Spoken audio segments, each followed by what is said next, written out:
Hi అండి, అందరికీ నమస్కారం. Welcome back to our channel veg basket. నేను మీ స్వాతిశ్రీ. వెజ్ బాస్కెట్లో ఈరోజు నేను టిఫిన్ బండి మీద దొరికే టమాటా చట్నీని తయారు చేసి చూపించబోతున్నానండి. 4 రకాలుగా టమాటా చట్నీలను ఇంట్లోనే ఈజీగా ఎలా తయారు చేసుకోవాలో తయారు చేసి చూపించబోతున్నాను. ఎప్పుడూ ఒకే రకమైన ఫ్లేవర్తో కాకుండా అప్పుడప్పుడు కొంచెం డిఫరెంట్ ఫ్లేవర్స్తో ఈ టమాటా చట్నీని ట్రై చేస్తే ఎంతో టేస్టీగా ఉంటుందండి. ఈ చట్నీలకు తాలింపు చల్లారిన తర్వాత కలిపితే బాగుంటుందండి. అందుకే తాలింపు కోసం ముందుగా స్టవ్ ఆన్ చేసుకొని ఒక ప్యాన్ పెట్టుకొని అందులోకి 4-5 టీ స్పూన్ల నూనె వేసుకొని నూనెను వేడి చేసుకోవాలండి.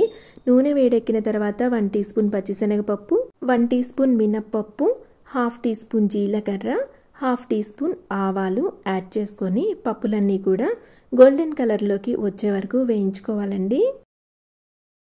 పప్పులన్నీ గోల్డెన్ కలర్లోకి వచ్చేసిన తర్వాత ఇందులోకి 10-12 ఎండుమిర్చిని యాడ్ చేసుకొని ఎండుమిర్చిని కూడా బాగా వేయించుకోవాలండి.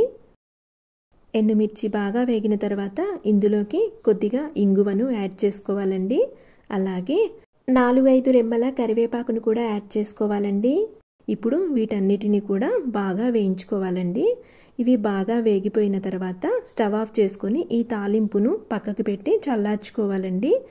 ఈ చట్నీలో తాలింపు చల్లారిన తర్వాత కలిపితే బాగుంటుందండి. ఈ తాలింపును పక్కకు పెట్టుకొని ప్లెయిన్ టమాటా చట్నీ కోసం స్టవ్ ఆన్ చేసుకొని ఒక ప్యాన్ పెట్టుకొని అందులోకి 1 టేబుల్ స్పూన్ నూనెను యాడ్ చేసుకొని నూనెను వేడి చేసుకోవాలండి. నూనె వేడెక్కిన తర్వాత మనం తినే కారానికి తగినట్టుగా పచ్చిమిర్చిని ముక్కలుగా చేసి యాడ్ చేసుకోవాలండి. ఇక్కడ నేను 2 పచ్చిమిర్చిని ముక్కలుగా తుంచి యాడ్ చేస్తున్నానండి. ఇప్పుడు పచ్చిమిర్చిని బాగా వేయించుకోవాలి. పచ్చిమిర్చి వేగిన తర్వాత బాగా పండిన 4 టమాటాలను ముక్కలుగా కట్ చేసి యాడ్ చేసుకోవాలండి.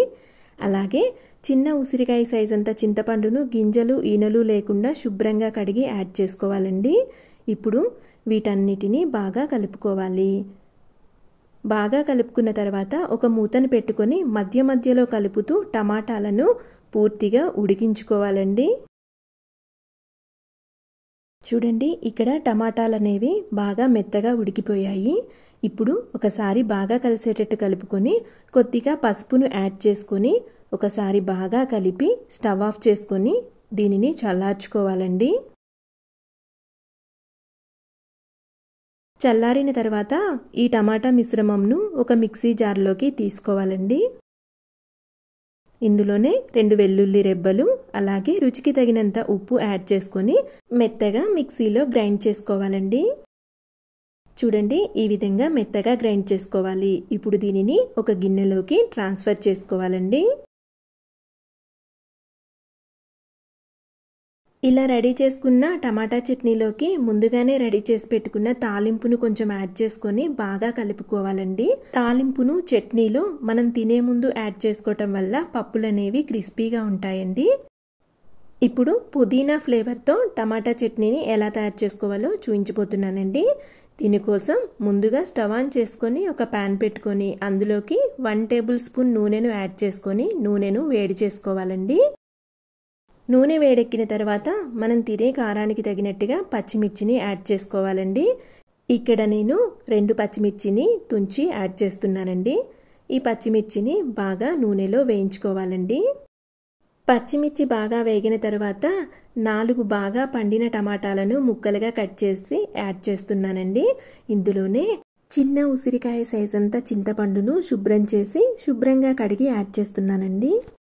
ఇప్పుడు వీటిని బాగా కలుపుకోవాలి. ఇలా కలుపుకున్న తర్వాత ఒక మూతను పెట్టుకొని మధ్య మధ్యలో కలుపుకుంటూ టమాటా ముక్కలు సాఫ్ట్గా అయ్యే వరకు ఉడికించుకోవాలండి.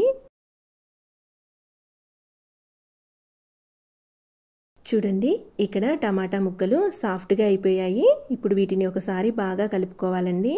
ఇలా కలుపుకున్న తర్వాత ఇందులో కొద్దిగా పసుపుని యాడ్ చేసుకోవాలండి. అలాగే కొన్ని పుదీనా ఆకులను యాడ్ చేస్తున్నానండి. ఇక్కడ నేను పుదీనా ఫ్లేవర్ తక్కువగా టమాటా ఫ్లేవర్ ఎక్కువగా తెలిసేటట్టు పుదీనాను యాడ్ చేస్తున్నానండి. మీకు పుదీనా ఫ్లేవర్ ఎక్కువగా తెలిసేటట్టు కావాలి అనుకుంటే కొంచెం ఎక్కువ క్వాంటిటీలో పుదీనా యాడ్ చేసుకొని ఒకసారి బాగా కలుపుకొని స్టవ్ ఆఫ్ చేసుకుంటే ఆ వేడికి పుదీనా ఫ్లేవర్ అనేది టమాటా మిశ్రమంలోకి వచ్చేస్తుందండి. ఇప్పుడు దీనిని వేడి చల్లార్చుకోవాలండి. చల్లారిన తర్వాత ఒక మిక్సీ జార్లోకి ఈ టమాటా మిశ్రమంను తీసుకోవాలండి. ఇందులోకి 2 వెల్లుల్లి రెబ్బలు అలాగే రుచికి తగినంత ఉప్పును కూడా యాడ్ చేసుకొని మిక్సీలో మెత్తగా గ్రైండ్ చేసుకోవాలండి. చూడండి, ఈ విధంగా గ్రైండ్ చేసుకున్న దానిని ఒక బౌల్లోకి తీసుకోవాలి. పుదీనా ఫ్లేవర్తో ఈ చట్నీ చాలా టేస్టీగా ఉంటుందండి. ఇప్పుడు ఇలా రెడీ అయిన చట్నీలోకి ముందుగానే తయారు చేసి పెట్టుకున్న తాలింపును యాడ్ చేసుకొని బాగా కలిసేటట్టు కలుపుకుంటే పుదీనా ఫ్లేవర్తో టమాటా చట్నీ రెడీ అవుతుందండి. ఇప్పుడు కొత్తిమీర ఫ్లేవర్తో టమాటా చట్నీని ఎలా తయారు చేసుకోవాలో తయారు చేసి చూపించబోతున్నానండి. దీనికోసం ముందుగా స్టవ్ ఆన్ చేసుకొని ఒక ప్యాన్ పెట్టుకొని అందులోకి 1 టేబుల్ స్పూన్ నూనెను యాడ్ చేసుకొని నూనెను వేడి చేసుకోవాలండి. నూనె వేడెక్కిన తర్వాత మనం తినే కారానికి తగినట్టుగా పచ్చిమిర్చిని యాడ్ చేసుకోవాలండి. ఇక్కడ నేను ఒక 2 పచ్చిమిర్చిని తుంచి యాడ్ చేస్తున్నానండి. పచ్చిమిర్చిని బాగా వేయించుకోవాలి. పచ్చిమిర్చి బాగా వేగిన తర్వాత ఇందులోకి బాగా పండిన 4 టమాటాలను ముక్కలుగా కట్ చేసి యాడ్ చేస్తున్నానండి. ఇప్పుడు ఇందులోకి ఉసిరికాయ సైజ్ అంతా చింతపండును శుభ్రం చేసి శుభ్రంగా కడిగి యాడ్ చేస్తున్నానండి. ఇప్పుడు వీటన్నిటిని బాగా కలిసేటట్టు కలుపుకోవాలండి. ఇలా కలుపుకున్న తర్వాత ఒక మూతని పెట్టుకొని మధ్య మధ్యలో కలుపుకుంటూ టమాటాలు పూర్తిగా సాఫ్ట్ అయ్యే వరకు ఉడికించుకోవాలండి. చూడండి, ఇక్కడ టమాటాలు సాఫ్ట్గా అయిపోయాయి. ఒకసారి బాగా కలుపుకొని కొద్దిగా పసుపును యాడ్ చేసుకోవాలండి. అలాగే కొద్దిగా కొత్తిమీరను కూడా యాడ్ చేసుకోవాలి. ఇక్కడ కూడా కొత్తిమీర ఫ్లేవర్ ఇంకా ఎక్కువగా కావాలనుకునేవారు క్వాంటిటీని పెంచుకొని యాడ్ చేసుకోవచ్చండి. ఒకసారి బాగా కలుపుకుంటే ఆ వేడికి కొత్తిమీర ఫ్లేవర్ టమాటా మిశ్రమంలోకి వచ్చేస్తుందండి. ఇప్పుడు స్టవ్ ఆఫ్ చేసుకొని చల్లార్చుకోవాలండి. చల్లారిన ఈ టమాటా మిశ్రమంను మిక్సీ జార్లోకి తీసుకోవాలండి. ఇందులోకి 2 వెల్లుల్లి రెబ్బలు రుచికి తగినంత ఉప్పును యాడ్ చేసుకొని మిక్సీలో మెత్తగా గ్రైండ్ చేసుకోవాలండి. చూడండి, ఈ విధంగా మిక్సీలో మెత్తగా గ్రైండ్ చేసుకున్న టమాటా చట్నీని ఒక గిన్నెలోకి తీసుకోవాలండి. ఇలా తయారైన టమాటా చట్నీలోకి ముందుగానే రెడీ చేసి పెట్టుకున్న తాలింపును కొంచెం యాడ్ చేసుకొని బాగా కలిసేటట్టు కలుపుకుంటే కొత్తిమీర ఫ్లేవర్తో టమాటా చట్నీ ఎంతో టేస్టీగా రెడీ అవుతుందండి. ఇప్పుడు అల్లం ఫ్లేవర్తో టమాటా చట్నీని ఏ విధంగా తయారు చేసుకోవాలో తయారు చేసి చూపించబోతున్నానండి. దీనికోసం ముందుగా స్టవ్ ఆన్ చేసుకొని ఒక ప్యాన్ పెట్టుకొని అందులోకి 1 టేబుల్ స్పూన్ నూనెను యాడ్ చేసుకొని నూనెను వేడి చేసుకోవాలండి. నూనె వేడెక్కిన తర్వాత ఇందులోకి కొన్ని అల్లం ముక్కలను యాడ్ చేసుకోవాలండి. అల్లం ఫ్లేవర్ ఎక్కువగా తెలియాలనుకుంటే అల్లం ముక్కలు కొన్ని ఎక్కువగా యాడ్ చేసుకోవాలండి. అలాగే తినే కారానికి తగినట్టుగా ఇక్కడ 2 పచ్చిమిర్చిని యాడ్ చేస్తున్నానండి. ఇప్పుడు అల్లంలోని పచ్చివాసన పోయే వరకు అల్లంను అలాగే పచ్చిమిర్చిని కూడా నూనెలో బాగా వేయించుకోవాలి. అల్లం పచ్చిమిర్చి బాగా వేగిన తర్వాత బాగా పండిన 4 టమాటాలను ముక్కలుగా కట్ చేసి యాడ్ చేస్తున్నానండి. ఇందులోనే ఉసిరికాయ సైజ్ అంతా చింతపండును శుభ్రంగా కడిగి యాడ్ చేస్తున్నానండి. ఇప్పుడు వీటన్నిటిని ఒకసారి బాగా కలిసేటట్టు కలుపుకోవాలండి.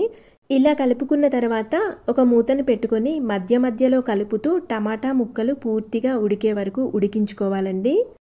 చూడండి, ఇక్కడ టమాటా ముక్కలు పూర్తిగా ఉడికిపోయాయి. ఒకసారి బాగా కలిసేటట్టు కలుపుకొని ఇందులోకి కొద్దిగా పసుపును యాడ్ చేసుకోవాలండి. పసుపును యాడ్ చేసుకొని ఒకసారి బాగా కలిసేటట్టు కలుపుకొని స్టవ్ ఆఫ్ చేసుకొని దీనిని చల్లార్చుకోవాలండి.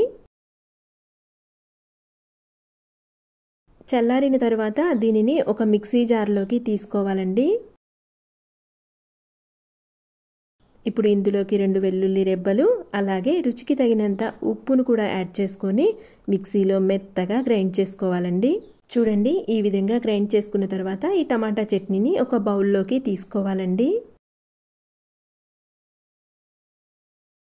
ఇప్పుడు ఇలా తయారైన టమాటా చట్నీలోకి ముందుగానే తయారు చేసి పెట్టుకున్న తాలింపును కొద్దిగా యాడ్ చేసుకొని బాగా కలిసేటట్టు కలుపుకుంటే అల్లం ఫ్లేవర్తో టమాటా చట్నీ ఎంతో టేస్టీగా తయారవుతుందండి. అంతేనండి, టిఫిన్స్లోకి ఎంతో టేస్టీగా ఉండే టిఫిన్ బండి స్టైల్లో 4 రకాల టమాటా చట్నీలు రెడీ అయిపోయాయి.